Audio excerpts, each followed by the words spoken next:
Hello mga idol, ayan, pakinggan po natin yung pang-siyam na hearing ng Quadcom. So, yan, tinatanong po nila yung pulis dito, mga idol, no? So, nakakatawa nga itong si Abante, Congressman Abante, nagtatanong, parang grade 1 yung tanong. Alam mo namang pulis yan, marunong talagang bumaril yan. O, tapos iniimbitahan mo pa, marami kang baril. Magpunta kayo sa firing range nyo. Grabe naman. Ayan, may firing range po sarili yung mga pulis. Kaya wag kang dyan, pastor ka, Bible, dapat bawal yung baril pag pastor, no? Anyway, para sa iyo hindi bawal kasi wala ka namang bawal kasi nga congressman ka nga, alam mo ikaw na yung pinakamatalino, no? Grabe magtanong, pero yung tinanungan mo, klase ng tanong mo, para kang grade 1, no? Di ba mga idol, makinig kayo sa mga sa pagtatanong niya, parang grade 1, di ba? Yung tanong niya, pulis tatanungin, marunong magbaril.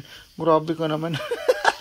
marunong nga magbaril yung nasa yung nasa elementary, high school, di ba?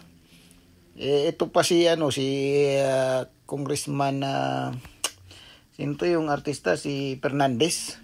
Kung makapagsalita, parang alam niya lahat. Alam namin ang trabaho mo. We will give you Grabe naman yan. Kung alam nyo ang trabaho niya, di kakasuhan nyo. Kung mamamatay tao yan, kakasuhan nyo. Huwag nyo ipahiya. Diba? Puro kayo investigasyon. Wala naman kayong ginagawa dyan. Dati, pabor kayo sa war on drugs. Ngayon, hindi na. Kasi iba ng Pangulo. Nakakatawa naman kayo dyan. Sige na mga idol. Sumasakit ng ulo ko. Galit ako sa mga to Indulgence of Congressman Paduano, please. Ako po yung humingi ng tawad sa'yo. Gusto ko lang ituloy ito Captain Albotra, you were assigned in Region 7, am I right? Yes, Mr. Chair. Where in Region 7? Cebu City po, Mr. Chair. What was your position in Region 7? I've been the Station 1, Station 6. You have are you a Cebuano? No, you're not. I am from Southern Leyte, Mr. Chair. From where? Southern Leyte, Mr. Chair. Southern Leyte. Yes po. You have a brother, am I right? Meron kang kapatid na lalaki, correct? Yes po, Mr. Chair. Involved sa drugs, am I right? Now, do not lie, you're under oath. You just tell us now. Meron kang kapatid na lalaki involved sa drugs, am I right? Wala po akong kapatid na lalaki na involved sa drugs, Mr. Chair. Wala. Are you sure? Sigurado ka? Because we're gonna find out. We are going to find out. Kung sinungaling ka ngayon, I will cite you in contempt right now. Wala pa akong kapatid, Mr. Chair, na involved sa drugs. Are you sure? Because we're gonna find out. Yes, Mr. Chair. Now, ang rinig ko, magaling ka sa baril Magaling ka sa baril. Alam nyo, Captain, bilib ako sa magaling bumaril. Alam nyo, lahat ng mga pelikula sa Netflix na sniper, napanood ko. Yung isang araw kamukha mo Oo, totoo yun. Mukha kang artista Bilib ako sa marunong humawak ng baril. Totoo yan, di ba? Di ba bilib ka rin marunong humawak ng baril? Bilib ka rin doon, di ba? Yes, Mr. Chair. Itong si Eugene Calumbar. Kilala mo, di ba? Yes, Mr. Chair. Kaibigan mo yon, am I right? Naging kasama ko po yun, Mr. Chair. Mahusay kumawak ng baril to Tama, mali. Mahusay itong humawak ng baril. Gusto mo, meron akong firing range. Sama kita, saka si Eugene. May mga baril ako doon. Subukan natin kung marunong kang bumaril. PNPA ka Ikaw ba ay marunong bumaril o hindi?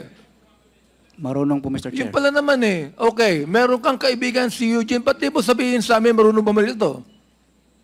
Nag-isinungaling ka We're gonna find out here. Yung mga tanong namin sa'yo, we're gonna find out. Dito po, meron kaming paraan para i-find out kung nagsasabi ka ng totoo o hindi. Itong si Colonel Garma, mas naniniwala ako dito ngayon. Ikaw, ngayon ka lang. Naiinis na ako sa iyo Totoo yun. Para na akong si Batoy, naiinis na ako sa iyo Okay. Mr. Chairman, before we yield back kay Congressman Paduano, Captain Albotra, Tell us, ba't kami maniniwala sa'yo? Eh, yun ang eligibility mo eh, para ma-promote ka eh. You deceive eh. Nagkaroon ka na ng deception eh. Di ba? Doon pa lamang sa promotion no. Meron ka nang ginawang panloloko. So much more dito sa ginagawa mo. Sinabi ni GM Garma na nagmalaki ka, nakasama ka sa team nang tumira kay Antonio Halili. Now, ngayon, sino paniniwalaan namin? Ikaw o si GM Garma? Now, tinatanong ka kung meron kang kapatid na na-involve sa drug pushing. Di ba? Nag-deny ka na naman. So, what else ang mga pagsisinungaling na gagawin mo sa kongresong ito? We are allowing you, no, to answer back to us, but we are very lenient sa iyo. Pero, alam mo, may hangganan yan, Captain Albotra. Huwag mong pilitin na isight ka namin in contempt. You cooperate.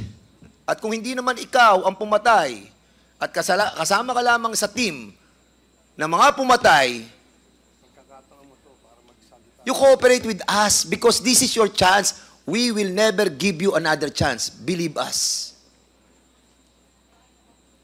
Kaya, Captain Albotra, tama na. Yung nalipat ka sa Dumaguete, ilang buwan. Nalipat ka sa Cebu, ilang buwan.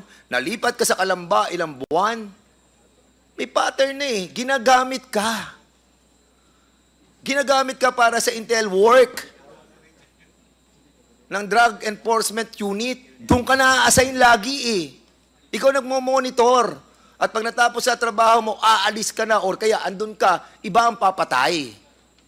Huwag mo na kaming bulahin dito. Alam namin, yun ang trabaho mo. Kaya palipat-lipat ka. Mr. Chair, isang question lang po, Mr. Chair.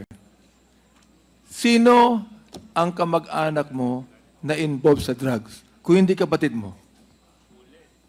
Sino? Mr. Chair, meron po